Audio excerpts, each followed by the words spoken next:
Recycling, organic farming हो या गोवर्धन से बायोगैस हो और एनर्जी कंजर्वेशन हो या क्लीन एनर्जी ट्रांजिशन, पर्यावरण की दिशा में भारत के प्रयास आज परिणाम दे रहे हैं।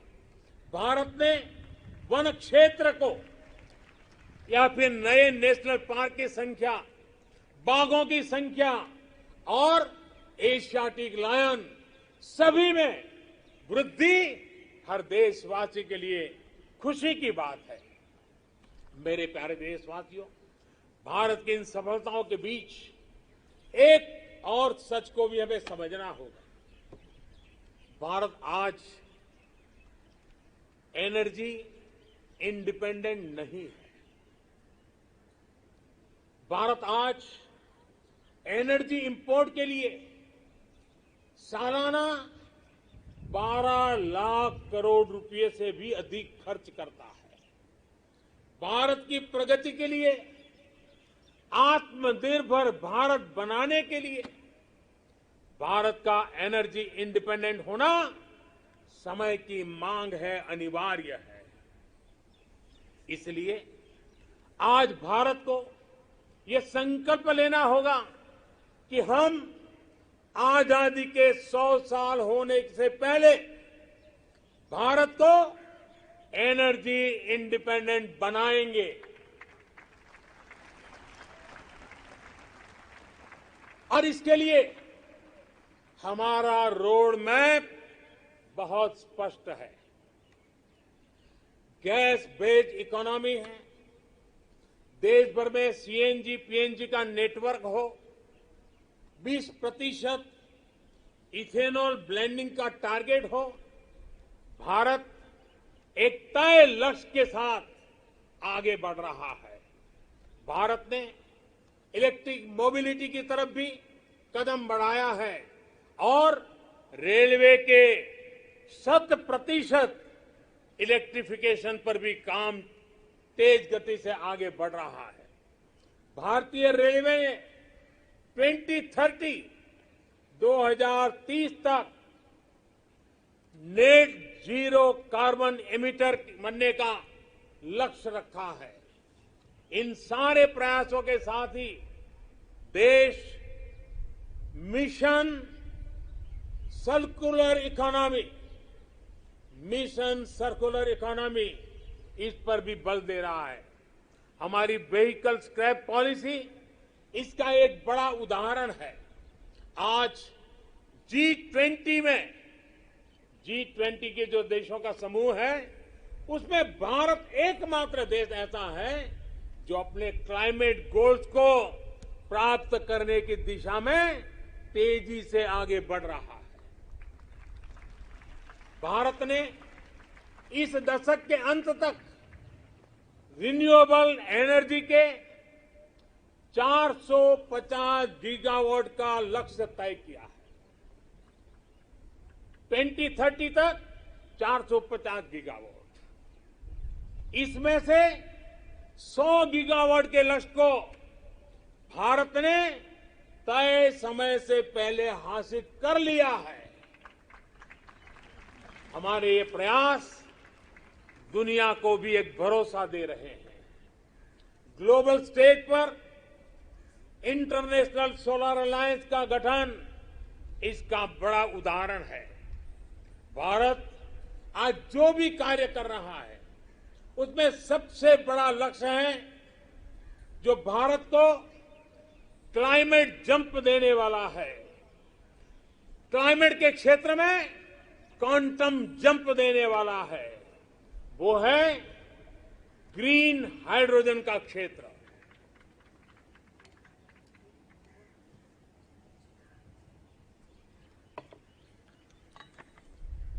ग्रीन हाइड्रोजन के क्षेत्र के लक्ष्य की प्राप्ति के लिए मैं आज इस तिरंगे की साक्षी में नेशनल हाइड्रोजन मिशन की घोषणा कर रहा हूं। अमृतकाल में हमें भारत को ग्रीन हाइड्रोजन के प्रोडक्शन और एक्सपोर्ट का ग्लोबल हब बनाना है। ये ऊर्जा के क्षेत्र में भारत की एक नई प्रगति उसको आत्मनिर्भर बढ़ाएगा और पूरे विश्व में क्लीन एनर्जी ट्रांजिशन की नई प्रेरणा भी बनेगा। ग्रीन ग्रोथ से ग्रीन जॉब के नए नए अवसर हमारे युवाओं के लिए, हमारे स्टार्टअप के लिए आज दस्तक दे रहे हैं। मेरे प्यारे देशवासियों, 21वीं सदी का आज का भारत बड़े लक्ष्य गढ़ने और उन्हें प्राप्त करने का सामर्थ्य रखता है। आज भारत उन विषयों को भी हल कर रहा है जिनके सुलझाने में दशकों से, सदियों से इंतजार था। आर्टिकल 370 को बदलने का ऐतिहासिक फैसला हो, देश को टैक्स के जाल से मुक्ति दिलाने वाली व्यवस्था, जीएसटी हो, हमारे फौजी साथियों के लिए वन रैंक वन पेंशन का निर्णय हो, राम जन्मभूमि केस का शांतिपूर्ण समाधान, ये सब हमने बीते कुछ वर्षों में सच होते देखा है। त्रिपुरा में दशकों बाद ब्रू रियांग समझौता होना हो, ओबीसी कमीशन को संवैधानिक दर्जा देना हो, या फिर जम्मू कश्मीर में आजादी के पहली बार बीडीसी और डीडीसी चुनाव, भारत की संकल्प शक्ति लगातार सिद्ध कर रहा है। आज कोरोना के इस दौर में भारत में रिकॉर्ड विदेशी निवेश आ रहा है। भारत का विदेशी मुद्रा भंडार भी अब तक के सबसे ऊंचे स्तर पर है। सर्जिकल स्ट्राइक और एयर स्ट्राइक करके भारत ने देश के दुश्मनों को नए भारत के सामर्थ्य का संदेश भी दे दिया है। ये बताता है कि भारत बदल रहा है, भारत बदल सकता है।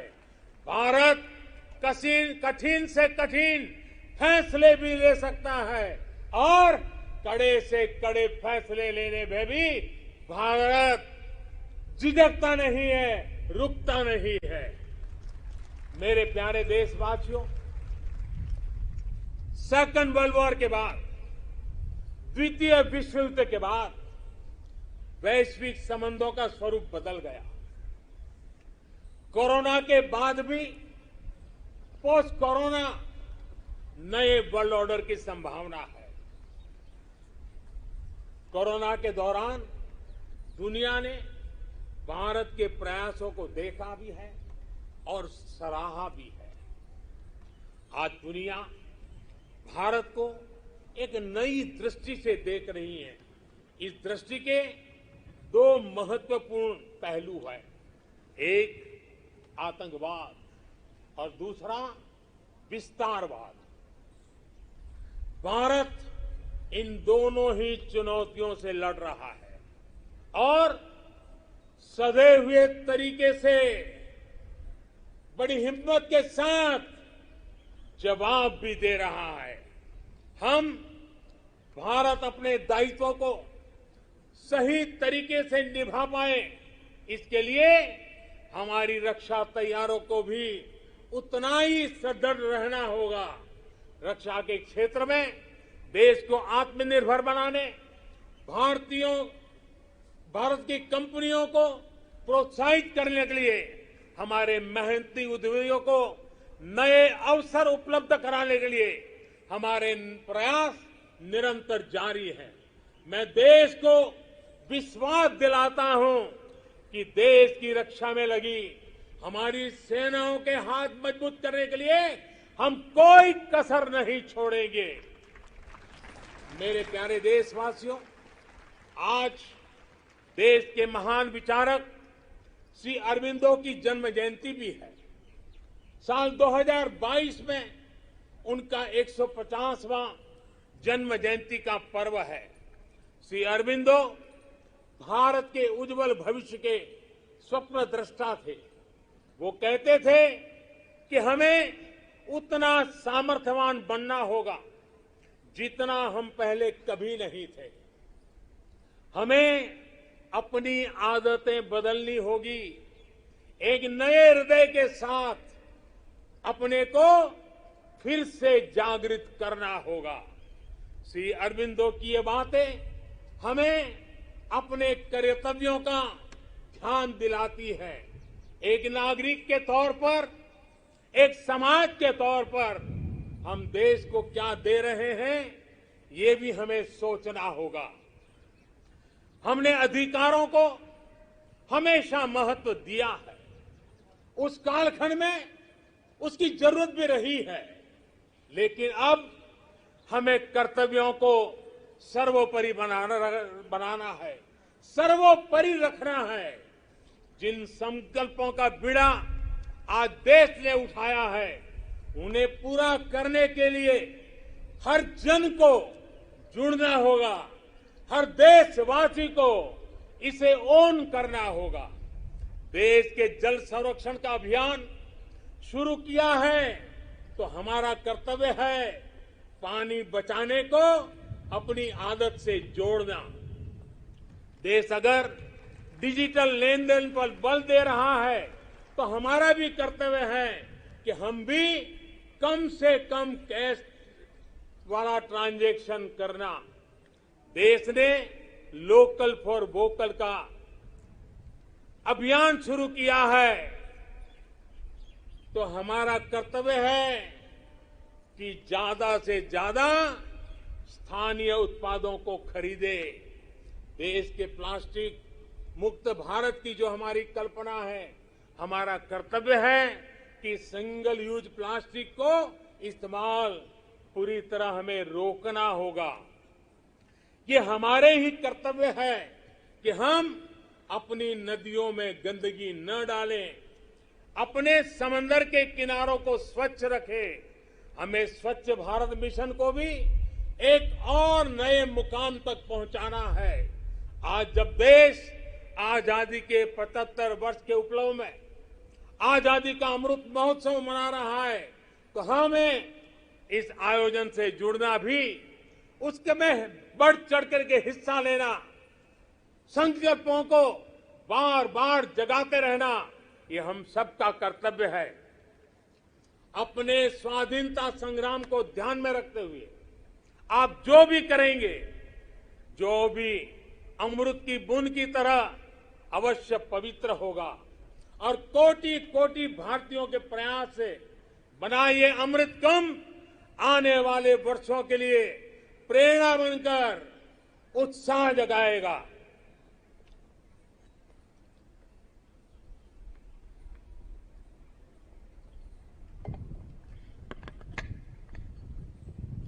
मेरे प्यारे देशवासियों, मैं भविष्य दृष्टा नहीं हूं, मैं कर्म के फल पर विश्वास करता हूं। मेरा विश्वास है मेरे देश के युवाओं पर, मेरा विश्वास है देश की बहनों पर, देश की बेटियों पर, देश के किसानों पर, देश के प्रोफेशनल्स पर। ये कैन डू जनरेशन है, कैन डू जनरेशन है। ये हर लक्ष्य हासिल कर सकती है। मुझे विश्वास है कि जब 2047 आजादी का स्वर्णिम उत्सव, आजादी के 100 साल होंगे,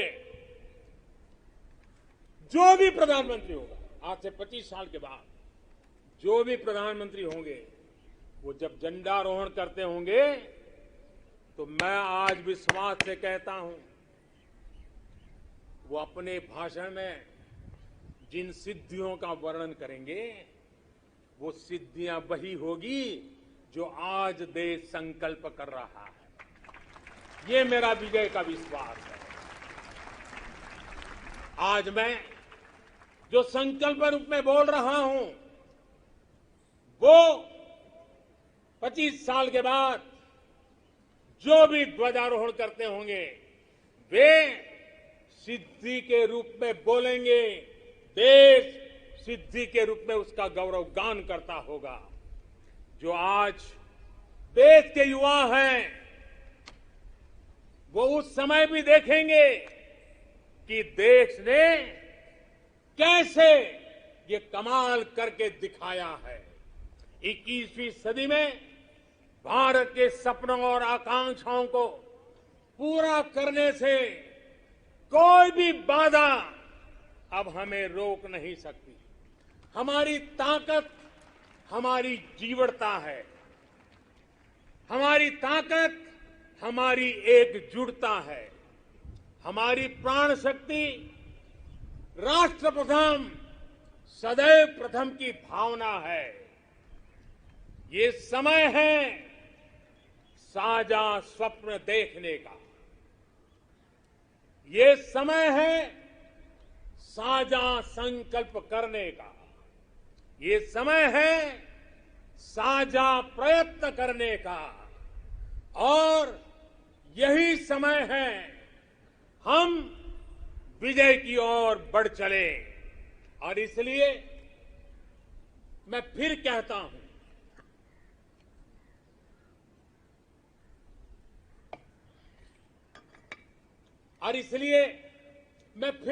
हूं, यही समय है,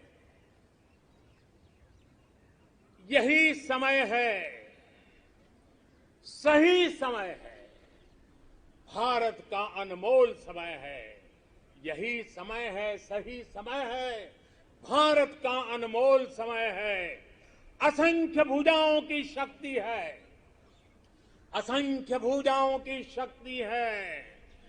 हर तरफ देश की भक्ति है, असंख्य भुजाओं की शक्ति है, हर तरफ देश की भक्ति है। तुम उठो तिरंगा लहरा दो, तुम उठो तिरंगा लहरा दो, भारत के भाग्य को फहरा दो, भारत के भाग्य को फहरा दो।